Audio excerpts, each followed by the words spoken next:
Hello, everybody in the Dancing Jaguar community. It's a gorgeous day here in Maine, and I'm really excited to be here with you because I have one of my favorite people on the planet with us today. I am so excited to introduce to you Claudia Torres, who is a mindfulness teacher, and we met maybe a year or so ago and just became like heart sisters of the heart immediately. So without further ado, I want to introduce you to Claudia Torres. Hi, everyone. Thank you, Eva, so much for having me.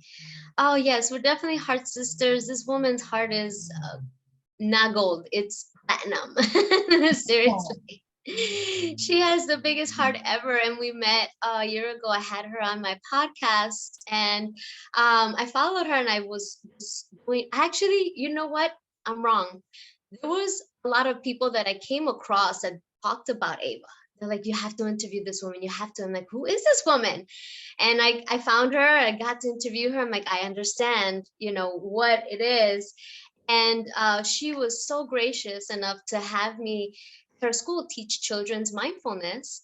And because of her, now I've created my own school called Our Mindful Kids, where I do teach an 8-week workshop for the children, where I start with having them understand what is mindfulness, right? And why is that important? Then I talk about the mind, the body, and the heart connection. So that way they're having this deeper understanding why all this connects, right? And so I have to say that it has changed my life forever. The way that the children just I feel like I'm not a teacher. I always say I'm not a teacher, I'm their guide because they already know this. They already know everything that I talk about. And it's incredible because I don't have to dive deeper into making sure they understand. I am just giving them tools that they already know. They just need the words and the understanding of how to use what already lives in all of us, right? So it is just phenomenal how well they do, all of them. Like I've boy, girl, different ages. It is truly remarkable when you offer a safe space and you fully are seeing them and being in a vulnerable, um, authentic space with them. They really welcome you in, right? Because that's truly important. I know Ava is well aware, right? When Yeah. you offer them your full self, basically, they want your full self and your whole attention and your heart. And when you do that, they're at your mercy almost, right? Because they're just wanting that. And I feel like that's for all of us. We're all wanting that from each other, that deep connection and to be seen, heard, and felt, right? That is so true. Yes. And I have so many questions I want to ask you, but let's start with how you got started on this journey of doing this beautiful work with children. Sure. So I've been in the mindfulness space for over 15 years with yoga and meditation. I met myself on a yoga mat in my mid 20s and I never looked back. And I just deep dived into myself and being in hospitality, which was my first career. I did that for 20 years. And when and also being from New York City, you're hyper aware and working in high luxury hotels, you have to manage expectations. So I'm already in that hyper vigilant, hyper awareness space. Um, and little did I know that I was creating tools for myself, right?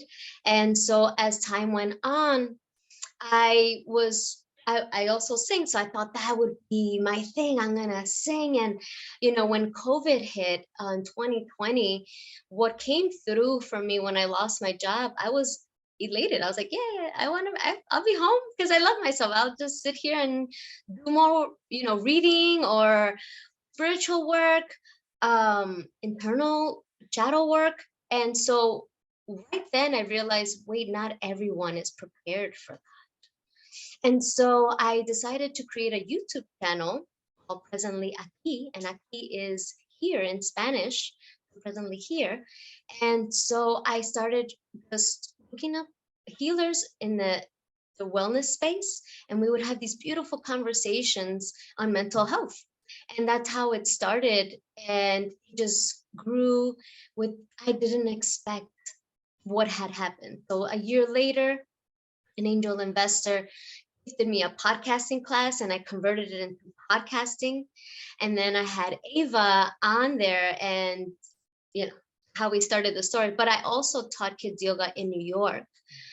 So that also prepared me for teaching mindfulness to children and talking about mindfulness to adults. And right now I'm preparing deeper conversations and deeper workshops for, right now I'm working with children from 7 to 12, and I really want to get into the teenager space. So that's going to be in the future for our mindful kids. Beautiful.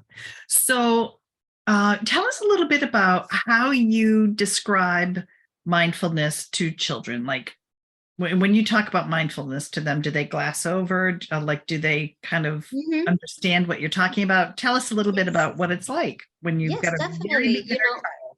Yeah, definitely. The word mindfulness alone is such a big word. So they're definitely like, what? What is this mindfulness? All this. So I kind of break down the word, right? Mind, right?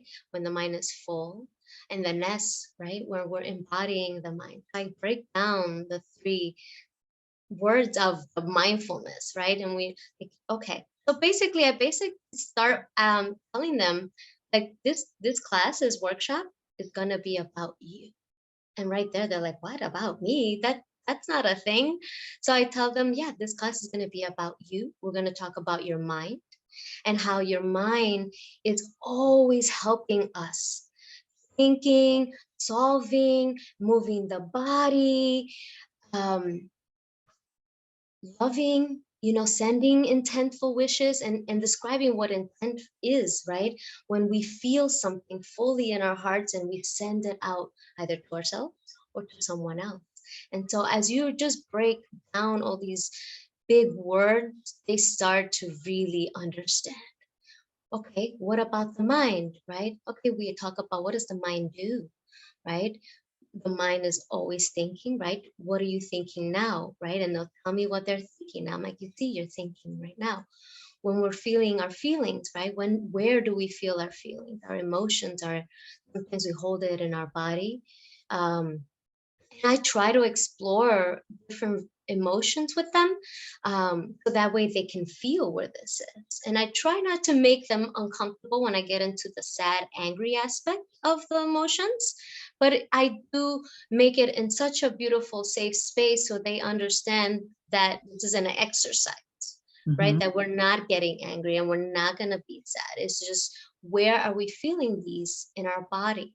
And then by them feeling these aspects of happy, joy, sad, or anger, then I start telling them that there are meditations that we can do to alleviate, to help, understand what's going on with our mind and our body as these things are coming through, these emotions that sometimes can be so overwhelming, right? We call them big emotions for the kids, these big emotions, and they just don't have the tools to work through them, right? They don't know. So they'll throw tantrums, scream, because they don't have these tools. So by giving them these tools, now we're empowering our children to speak up and say, hey, mom or dad, I didn't like so and so. I don't feel this is good. Or this was a great day. I want more of these days, right?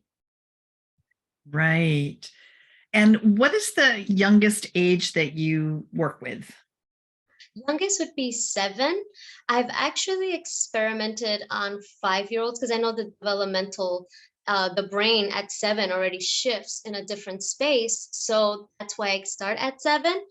The 5-year-olds, they are still a little too young. But what I did discover is that the way that how I just described it to the 7 to 12-year-olds, how they grasp everything, with the 5-year-olds, it's more games that you have to implement for them to understand what's going on, because um, they don't have that understanding to separate the mind, body. So you have to implement games in order for that to happen versus verbalizing, Mhm. because you can lose them a little bit, right? Because if they're not in that space, and that's okay. It's just understanding where the child is. So in that aspect is where I use my intuition. Mhm. That's how I teach. I teach from that space. I always, in every class, I have a topic for all the 8 weeks, right? But I always start asking, like, how are you today? How was your week? And depending how that goes, then I can flip the class into something better that they might need. They might have had a hard week, a hard day, or whatever may have you. And I feel like that is more important than my lesson needs to be done, 1, 2, 3 through 8, versus that. Because as we all are aware that we are not the same every day, and neither are they. So That is so true. And that to me is the sign of a really good teacher, one who can meet the children where they're at mhm. and not impose her agenda for what she had planned to get done that day Mm, onto those children, but to just do that check in first and see where they're mm, at and be able to adjust yes. and accommodate whatever is happening in the moment, because that is the most powerful way Mhm. to meet children where they're at, right? Yes. Because no one's really asking them, right? How are you today? Really, how are you feeling? And then let's explore that, and they eat it up.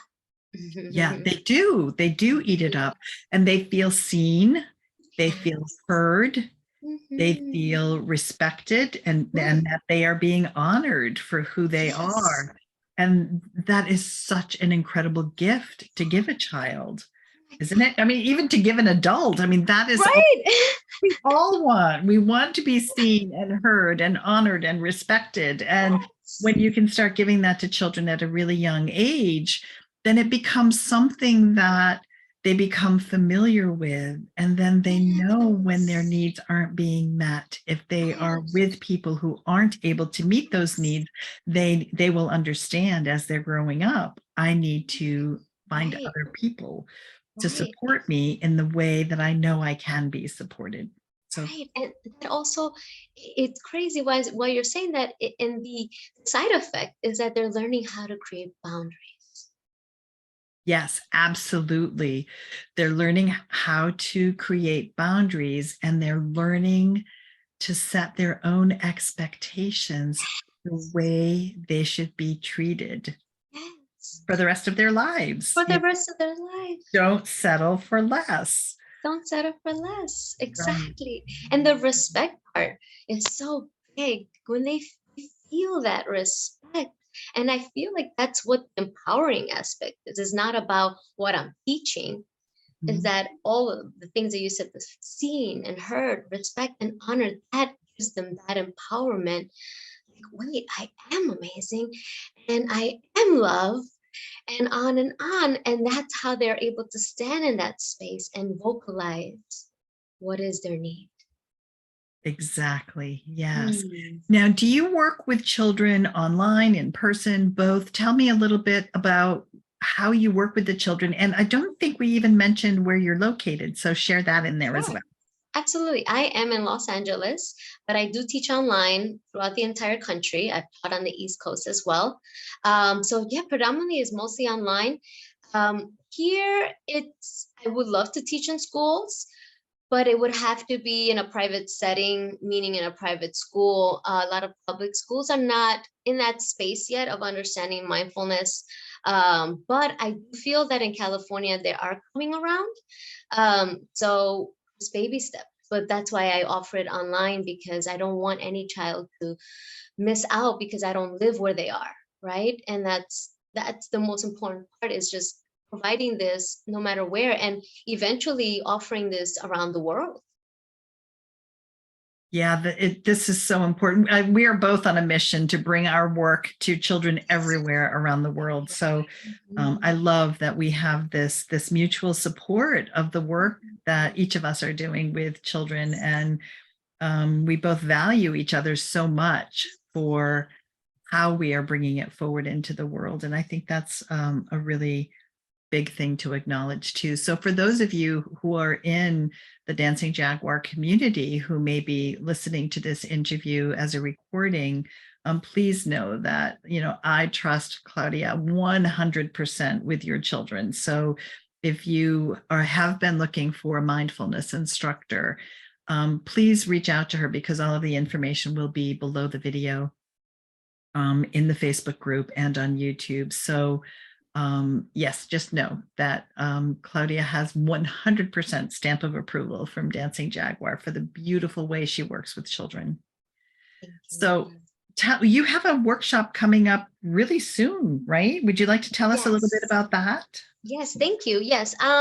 It's starting on March 11th. I was gonna do this Saturday, but I came across a kink on my website, so I pushed it for March 11th, which is a Saturday, and I teach in Pacific time. So it's from 9 a.m. to 4 o'clock. So you have a 30-minute slot for you to choose. And that time slot will be where your child will be online with me for 8 weeks. And so, also I offer, if a family has vacation or if a child is sick, we can do a makeup class that is absolutely in there as well. And so what I wanted to kind of offer a little bit to your community, 8 weeks, like kind of what I go through, right? So the first class would be what is mindfulness, and also what is the present moment, because mindfulness is about being present. Second class is about the mind, body, soul connection. Third class is defining and navigating emotions and thoughts. Fourth class is tapping into unconditional love and gratitude. The fifth class is the power of using the power of the present moment. Sixth class is safety and security starts in the heart. Seventh class is understanding the self through art expression. And the last class is empathy and compassion to understand our fears. And so with every class, I offer a meditation. And with the children, I don't do the adult meditation when we sit here and close our eyes. No, I give them active meditations, depending, again, where they are in that day, right? So if they need, right, if they're flustered or frustrated, I'll give them the one where we tighten our muscles really, really hard and just kind of release all of that frustration. So I allow them to do it as many times until they've released it out of their body. And if they want to vocalize what's going on, they're welcome to do so, but I never push them to do, because it is their own comfort where they want to share, right? So those are the 8 classes that I teach with the workshop. And, I have been asked to make them shorter, either 4 weeks, but because I wanted to reach so the parent understands why it is in that structure, because there is a lot to cover. And I also offer continued education. So I have 8 more weeks of more work, and then more 8 weeks. Like, it just, mindfulness is what I love about it. It's just an infinite topic that we can continuously learn about ourselves, child or adult. So that's the structure that I've come up with. And because the children are my teachers, they're letting me see what is needed as we go along. And that also adds on, like I said, if one of the classes, if we're not doing gratitude today because they're feeling not their best self, that's fine. We can change it into something else. And because I am using my intuition, I might create a brand new class that day just because. Just because it's needed. Right? Yes.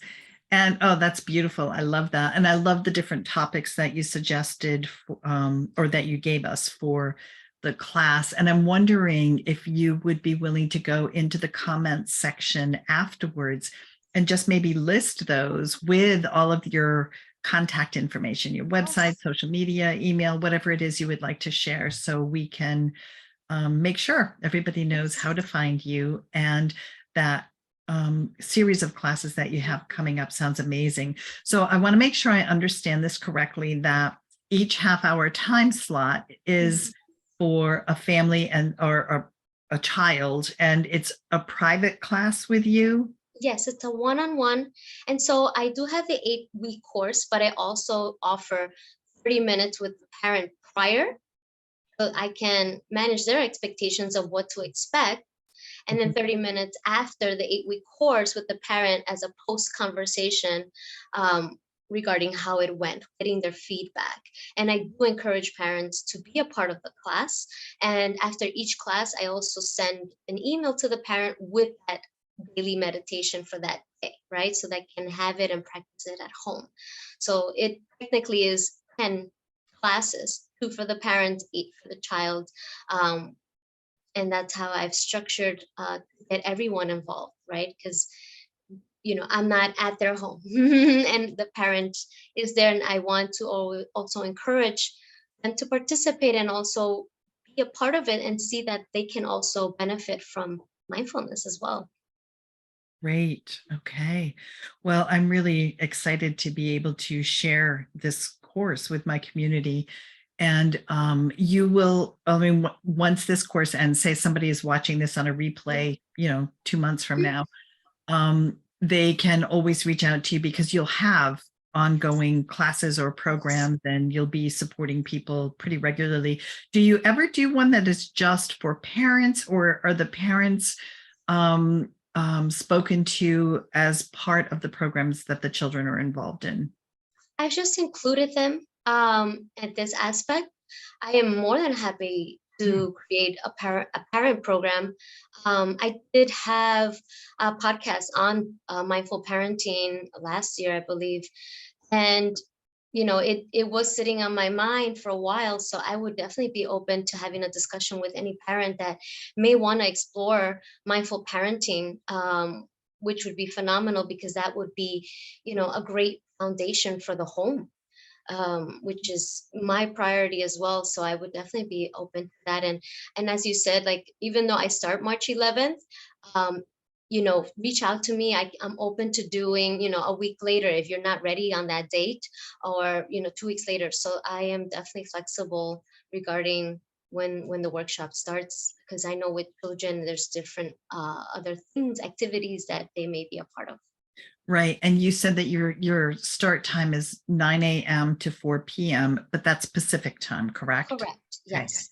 Yeah. So that would be 12 to 7 Hmm. Eastern time. Okay. So for Yes. those of you who are in the same time zone as me, Hmm. it's a little bit later in the day.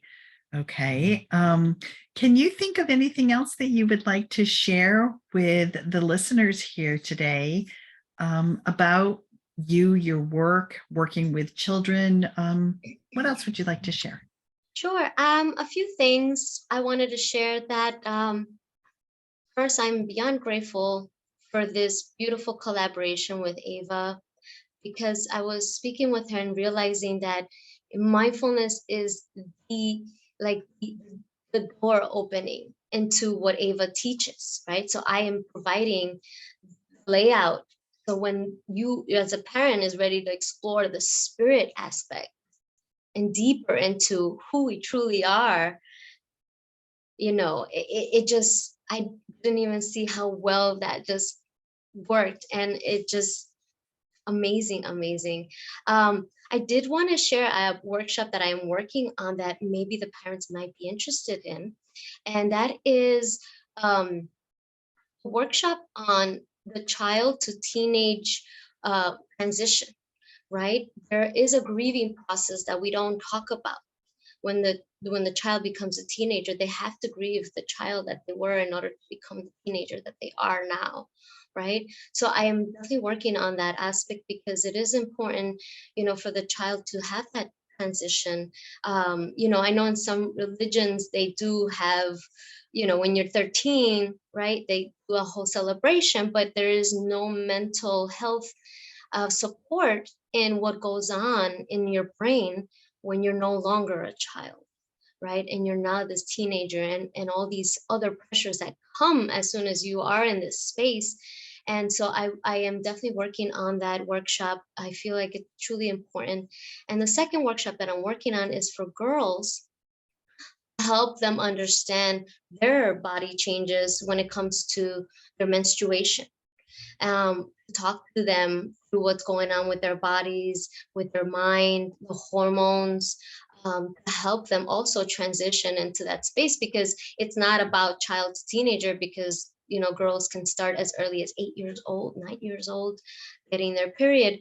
And so I'm also creating a workshop on that as well, to help young girls transition into what's going on, and still, even let's say if your daughter had her period at 8 or 9, to still have the understanding that you're still a child and you can still live in that space, and not feel like you have to grow up because of this body change, right? To still allow them to be the child that they are in their head.